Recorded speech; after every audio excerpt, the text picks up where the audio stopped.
President Donald Trump's sweeping tariff agenda imposed a significant financial burden on U.S. consumers in 2025, costing the average American household roughly $1,000, according to new analysis from the Nonpartisan Tax Foundation.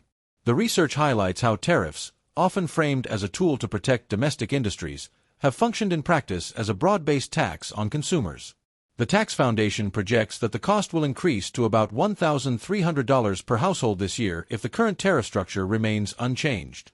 Researchers describe the policy as the largest U.S. tax increase as a share of gross domestic product since 1993, underscoring its scale and economic significance.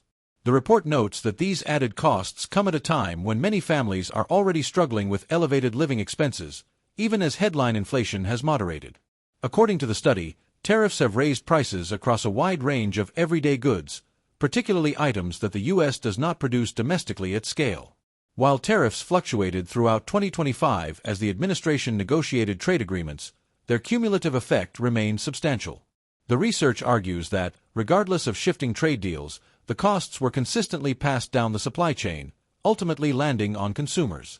In total, the federal government collected $264 billion in tariff revenue in 2025, a figure that falls far short of the trillions of dollars in revenue often cited by the White House.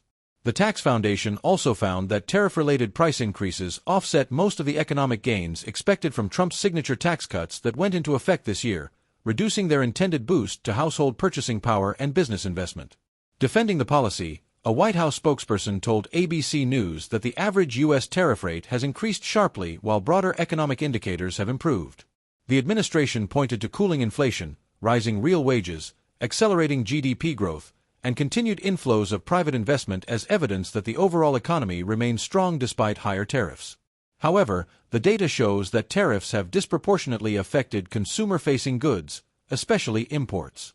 Electronics, toys, and automobiles not manufactured domestically experienced noticeable price pressure. Food products grown abroad were also heavily impacted. According to the Bureau of Labor Statistics, prices for staple items surged last year. Coffee prices jumped 33.6%, ground beef rose 19.3%, romaine lettuce increased 16.8%, and frozen orange juice climbed 12.4%. These increases were particularly painful for lower and middle-income households, which spend a larger share of their income on food and everyday necessities. The Tax Foundation's data shows the average effective U.S. tariff rate rose from about 2% in 2024 to nearly 10% in 2025, marking the highest level since 1946. Despite this sharp rise, the most recent government figures show that annual inflation stood at 2.7%